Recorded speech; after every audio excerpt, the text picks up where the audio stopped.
Si te quedas sin refugio, te congelarás. Si te quedas sin agua, morirás. Si pierdes pie en tierra hostil, desaparecerás. Esa era la realidad a la que se enfrentaban las tribus nativas americanas cada día. Rastreaban a sus presas a través de ríos helados. Predecían las tormentas por el más mínimo movimiento de una lechuza. Extraían agua de la tierra seca y construían refugios lo suficientemente resistentes como para sobrevivir a las ventiscas, las guerras y el propio tiempo. Surge la pregunta: ¿cómo lograron sobrevivir donde otros fracasaron? ¿Qué sabían que los especialistas modernos en supervivencia todavía persiguen? ¿Y cuáles de esas lecciones podrían salvar tu vida también? Hoy vamos a revivir 7 lecciones de supervivencia que mantuvieron a las tribus nativas americanas vivas e invictas. Ahora, empecemos con lo que la supervivencia exige desde el principio. Refugio. Número 7. Refugio. La supervivencia comienza con un techo sobre tu cabeza. Si no tienes alojamiento, no hay descanso. Y las tribus nativas americanas no construían chozas a la ligera, en absoluto. Construían una armadura real contra los elementos. En los densos bosques del noreste, los iroqueses erigían casas comunales. Imagínense estructuras de troncos doblados en largas costillas, con pieles o corteza firmemente estiradas. Decenas de personas dormían dentro, con fuegos crepitando a lo largo del pasillo central. Y si afuera se amontonaba la nieve, no importaba mucho. Estos búnkeres que retenían el calor mantenían a las familias calientes, con la respiración compartida y un aislamiento inteligente. Estaban construidos para resistir tormentas y heladas. Más al este, los algonquinos actuaban de forma discreta y rápida, construyendo wigwams. Básicamente, eran árboles jóvenes doblados en cúpulas, con corteza o cañas tejidas que se ajustaban firmemente al suelo para mantener el calor. Los wigwams permitían que la lluvia resbalara y la nieve no se acumulaba. Uno podía construirse en días usando materiales del bosque. Sí, era discreto, pero inteligente. Te mantienes bajo, te mantienes abrigado y te mantienes oculto. Y en las llanuras abiertas, donde la tierra era plana y no había cobertura, el viento se sentía como una cuchilla. Como resultado, los Sioux y los Cheyenne crearon los tipis. Eran rápidos de montar y aún más rápidos de desmontar. Los tipis eran conos de pieles estiradas sobre postes. Las solapas de humo regulaban el tiro, manteniendo el calor en invierno y el aire circulando en verano. Hogares enteros se enrollaban y se trasladaban siguiendo a las manadas.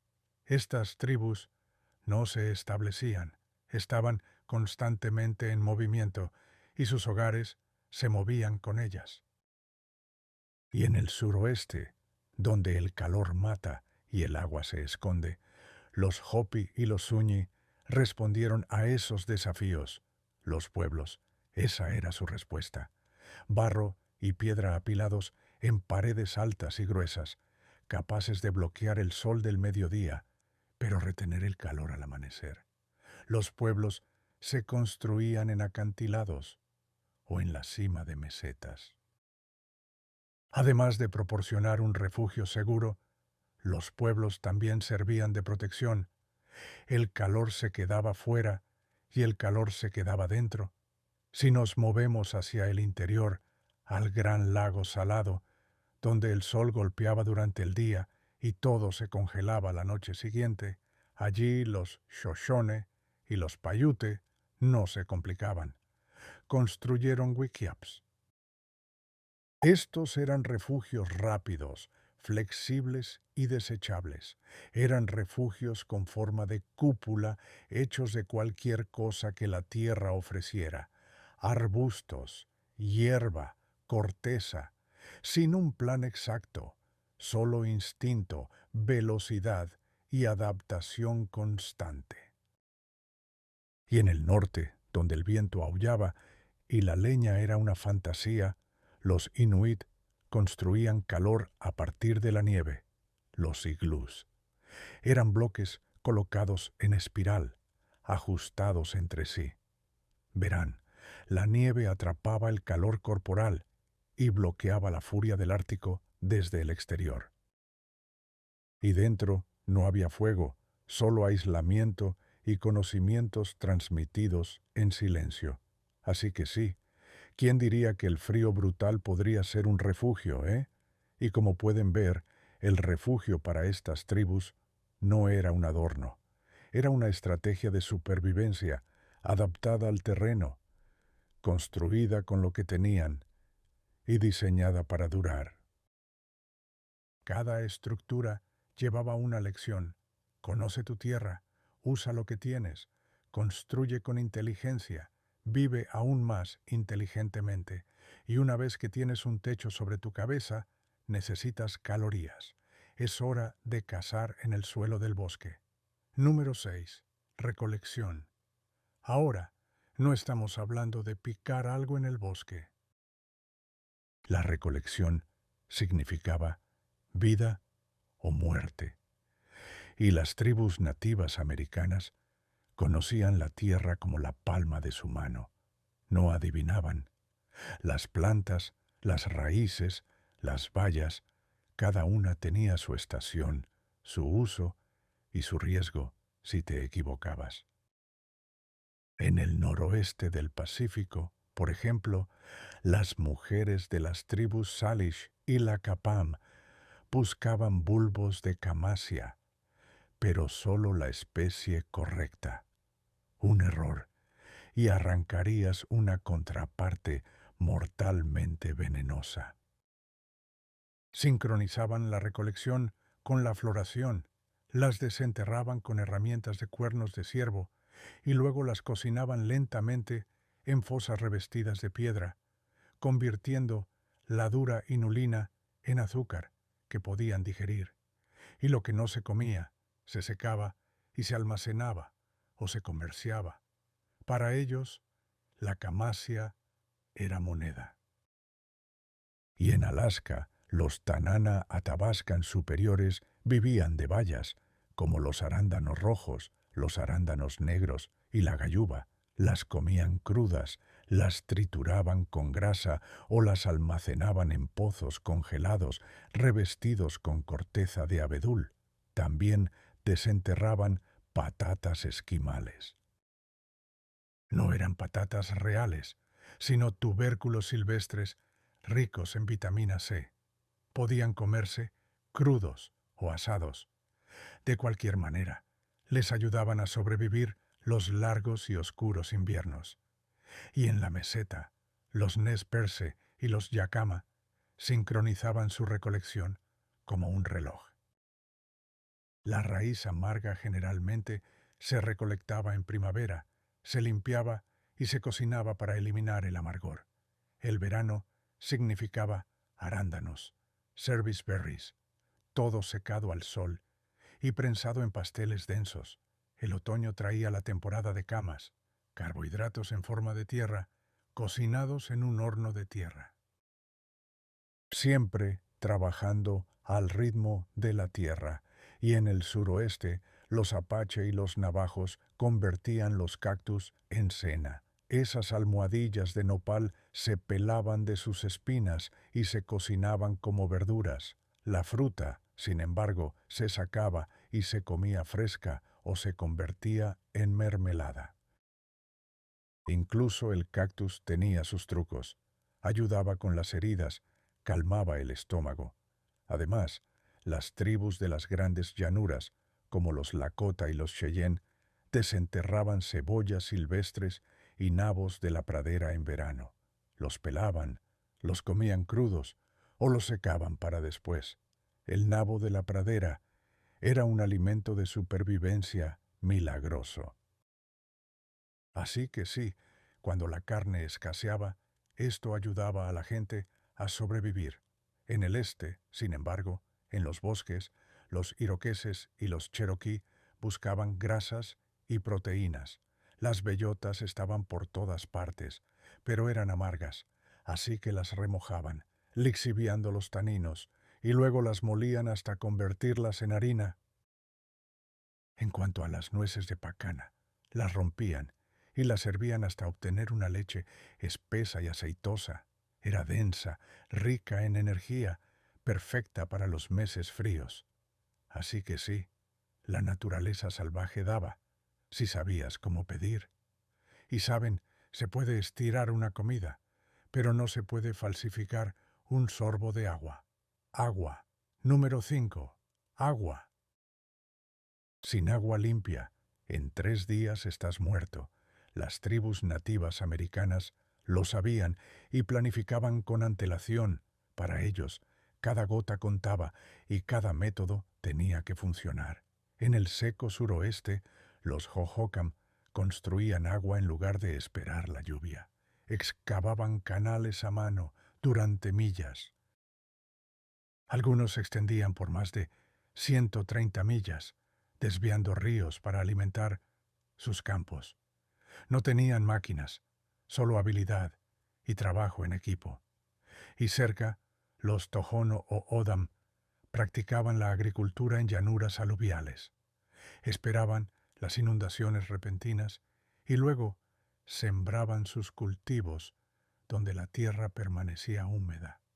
Lo llamaban Ak-Chin. Baja tecnología, pero de alto rendimiento. Y cuando los ríos se secaban, no entraban en pánico. Simplemente cavaban en la arena. Verán, los lechos secos de los arroyos no siempre estaban secos debajo de la superficie.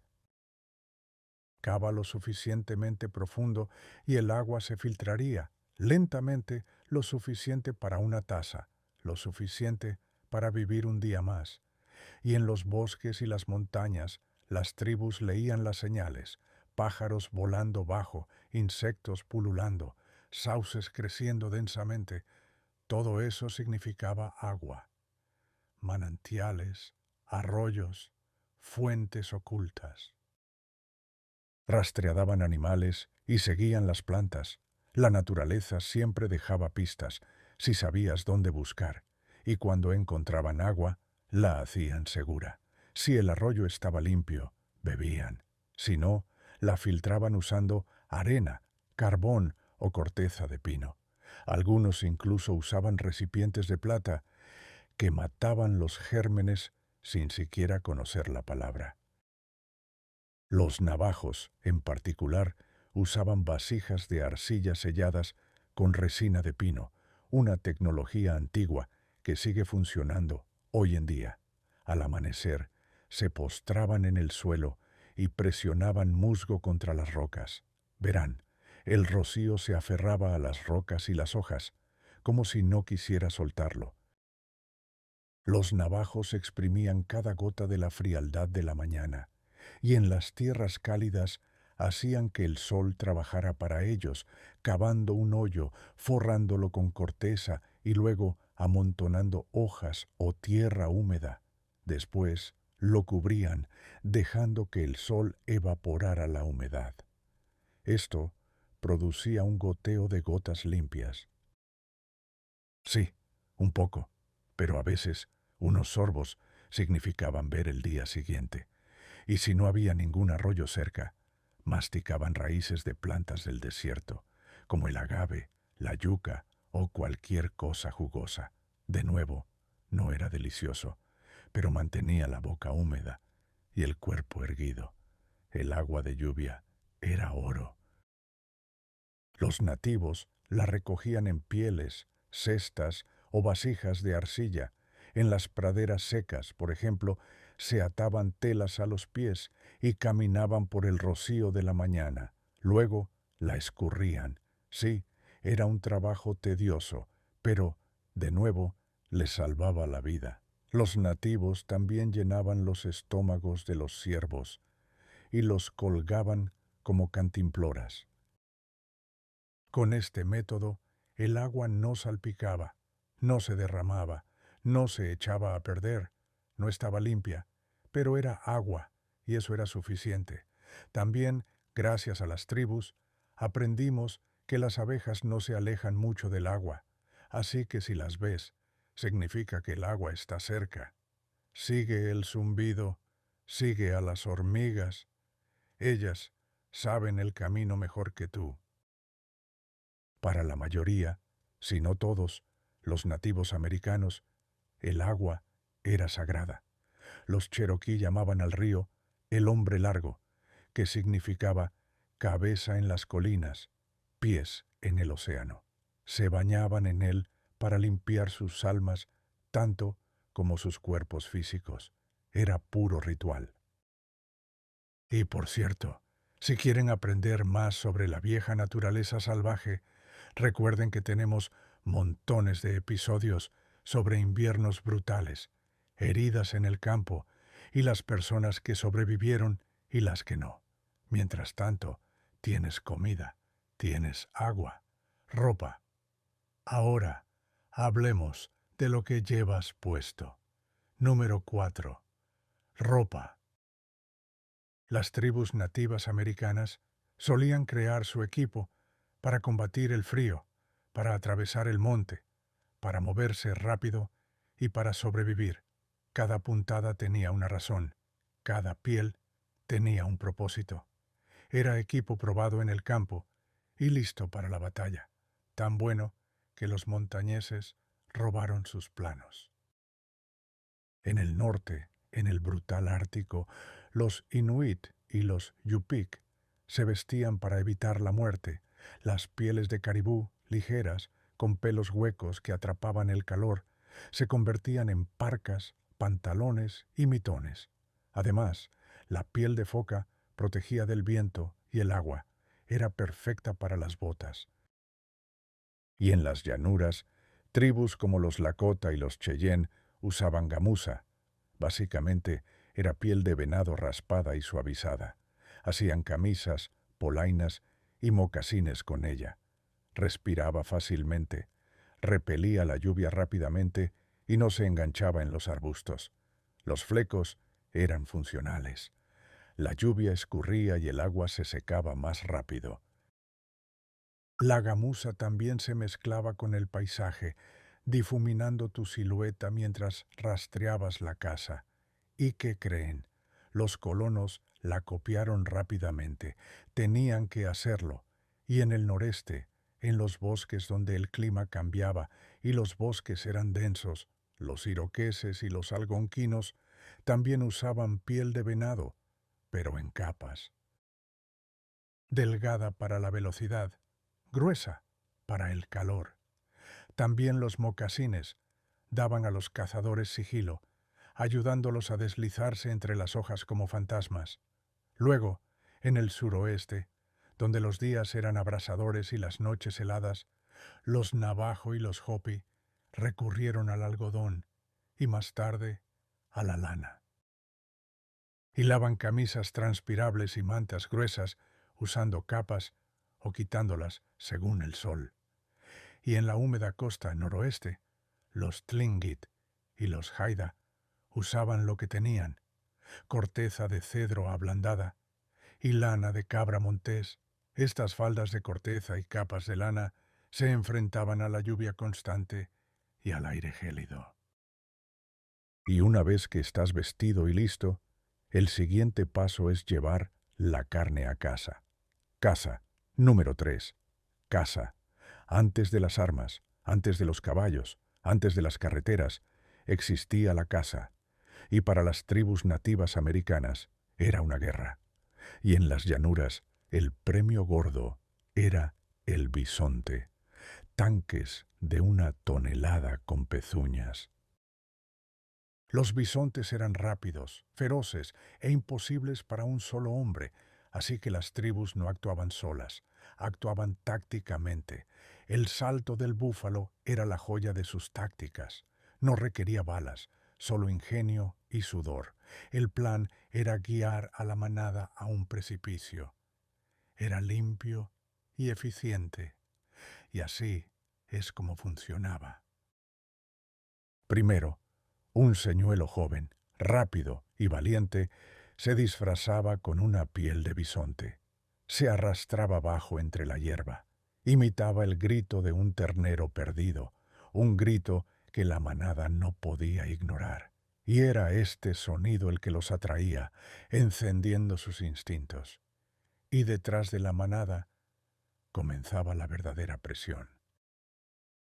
Cazadores, vestidos con pieles de lobo, avanzaban, golpeando sus capas y rompiendo ramas, inyectando pánico en los músculos.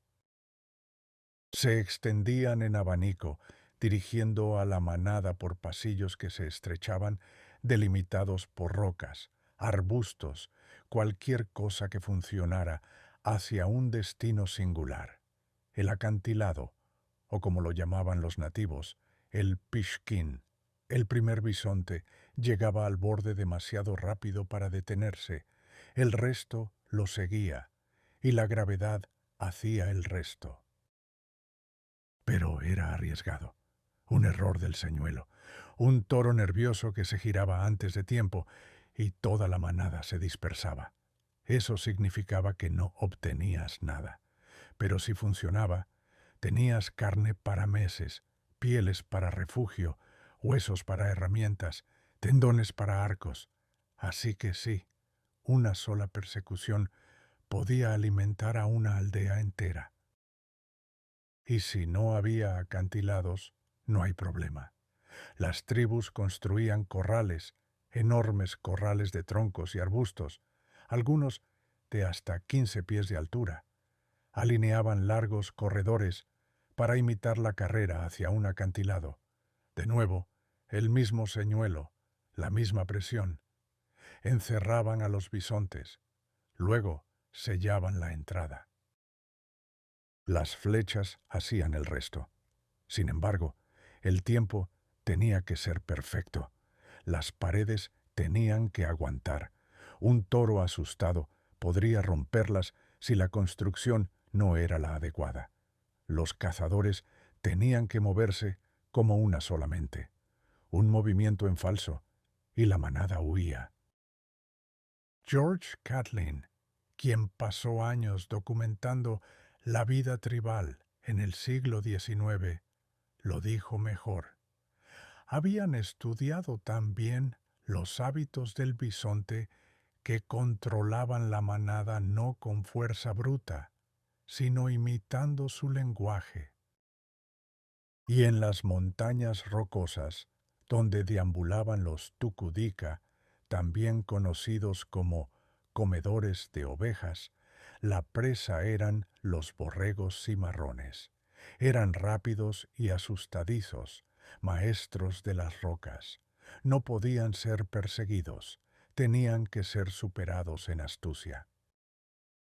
Así que los tucudika construían trampas en espiral, paredes de piedra o arbustos densos que serpenteaban por las laderas como un embudo. Los cazadores venían desde arriba, arriando a las ovejas por la espiral que se estrechaba, y en el centro un callejón sin salida, una repisa, un último movimiento. La muerte era rápida, limpia y silenciosa. Y en los terrenos pantanosos de Lovelock Cave, Nevada, las aves eran la presa y el truco era el señuelo. Las tribus creaban señuelos de pato con cañas y plumas. Eran tan realistas que engañaban a las aves reales. Los cazadores los soltaban en aguas tranquilas, mientras ellos se escondían en emboscadas de caña o se sumergían por completo, con solo sus arcos o cerbatanas asomando por la superficie. Y una vez que un pato bajaba, no volvía a subir. Algunos de estos señuelos Tienen más de 2000 años, perfeccionados mucho antes de que Europa viera un mosquete. Y ninguna parte de un animal sacrificado se desperdiciaba. Los huesos se convertían en herramientas, agujas, anzuelos, mangos. Los tendones se convertían en cuerdas de arco. Los estómagos transportaban agua.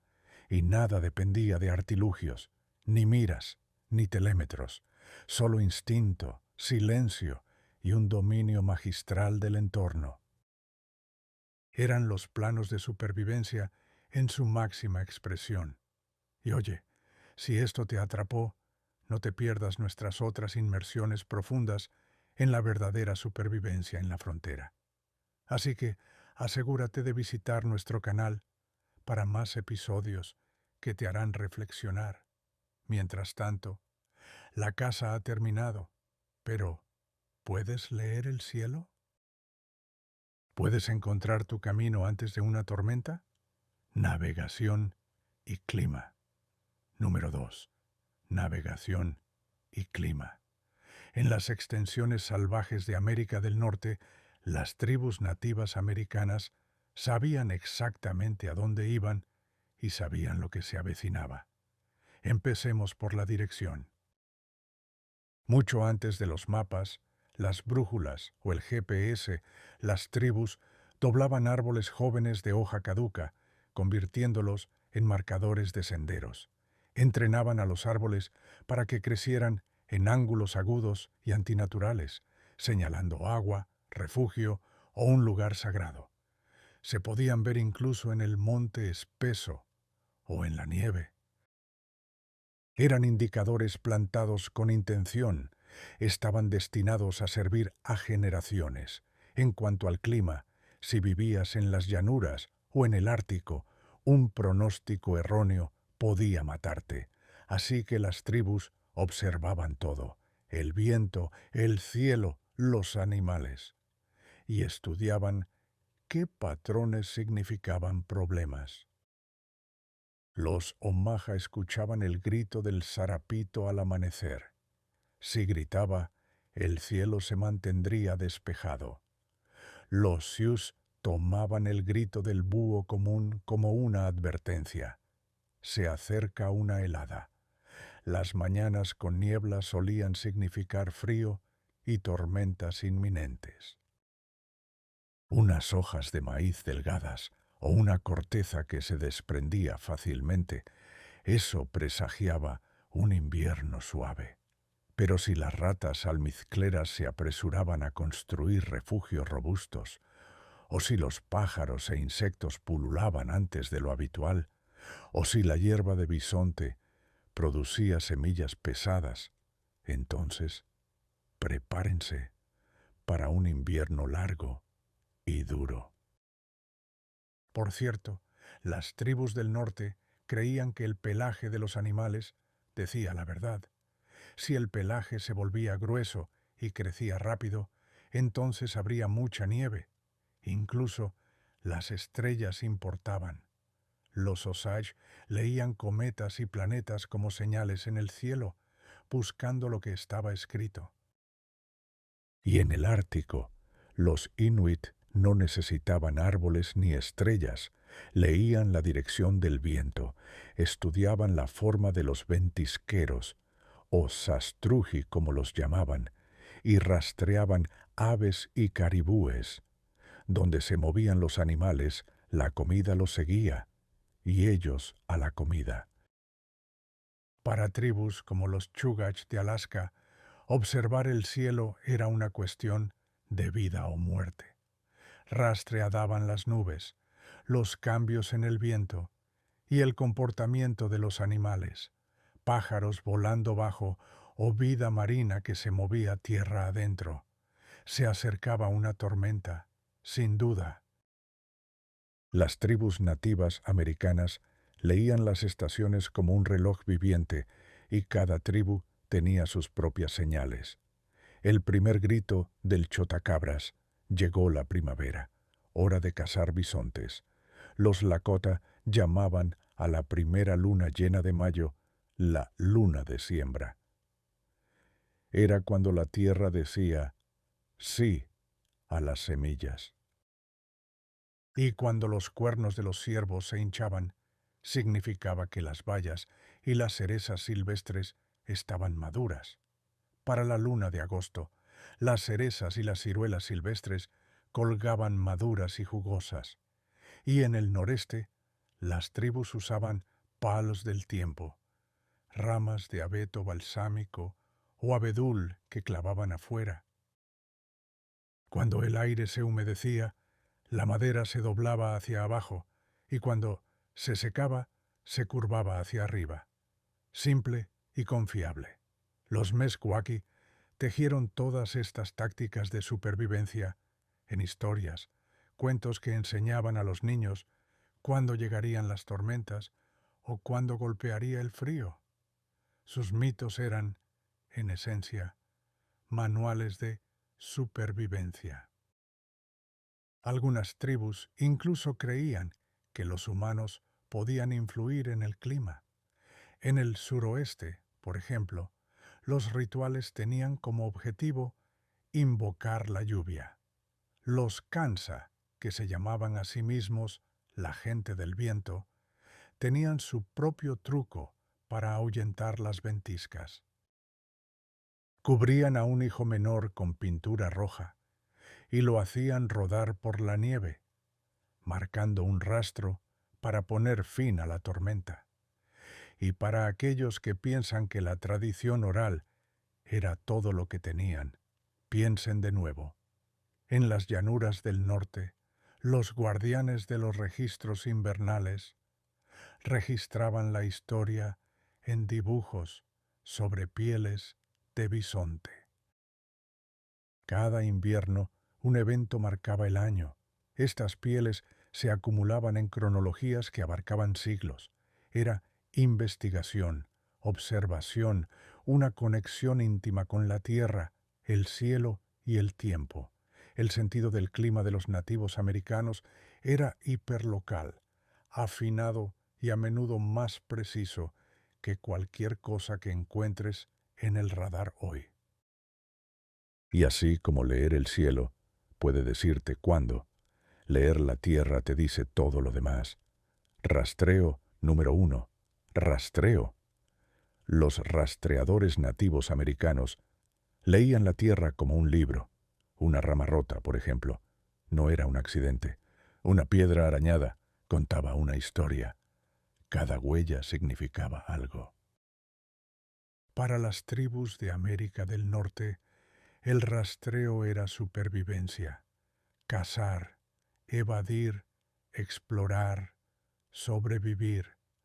Aprendías a leer las señales o no sobrevivías.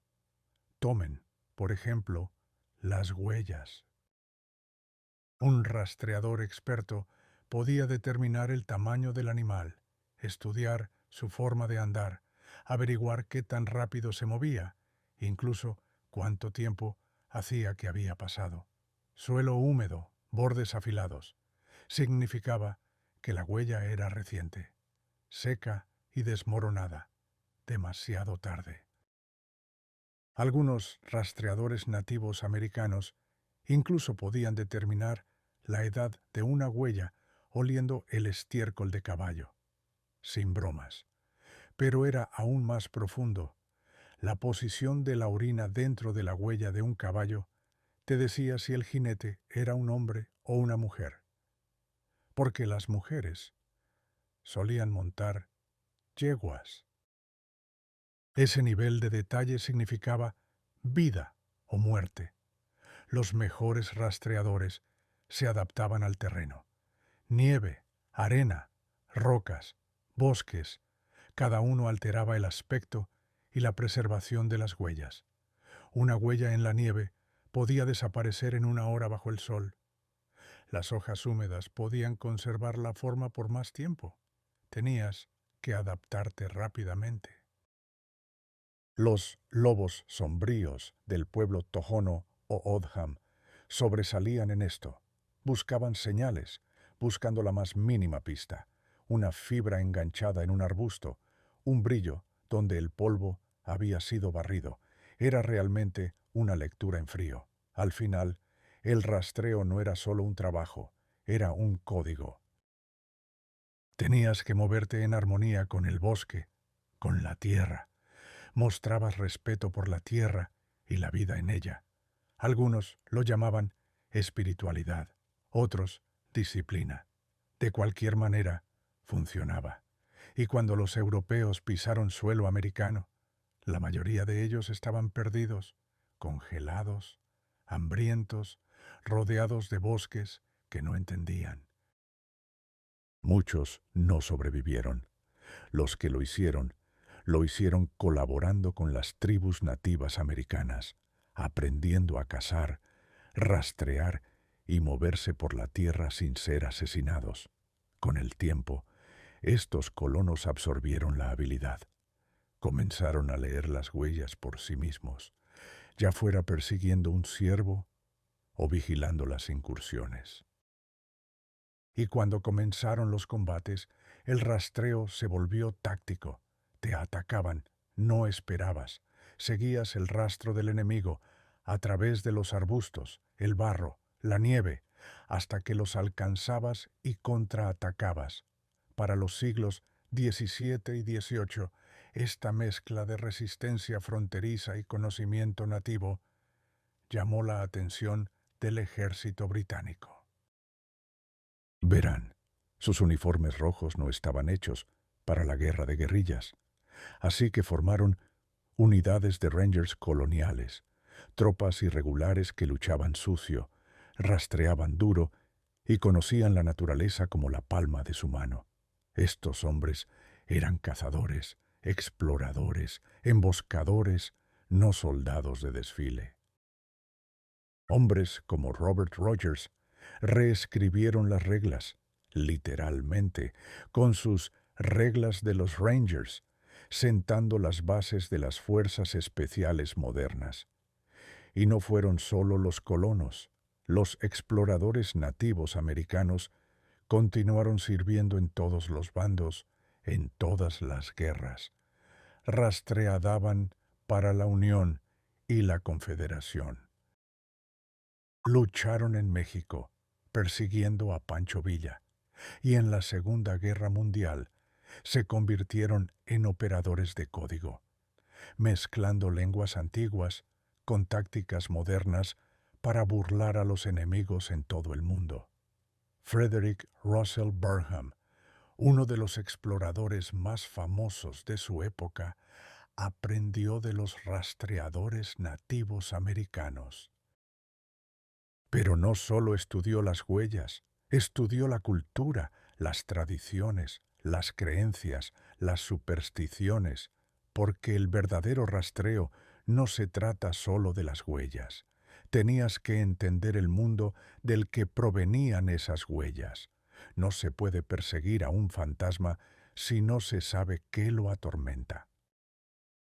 El último explorador nativo americano oficial se retiró en 1947, pero la habilidad no desapareció. El rastreo de combate, como estudiar los movimientos del enemigo, anticipar sus próximos pasos y atacar antes de que ellos ataquen, todavía está vivo, todavía es agudo, todavía es mortal. La cuestión es que el rastreo es un arte antiguo. Es más antiguo que el habla misma. Los primeros humanos seguían a los animales mucho antes de que supieran las palabras, y ese instinto ha perdurado, ha evolucionado, y para las tribus que lo dominaron fue una ventaja que los alimentó, los mantuvo a salvo y los mantuvo vivos. Así que la próxima vez que tengas frío, te pierdas o tengas sed, pregúntate, ¿sobrevivirías? O tal vez la pregunta no es si podrías sobrevivir como ellos, sino si sabrías por dónde empezar. Y si te gustó este episodio, no olvides que hay mucho más en nuestro canal.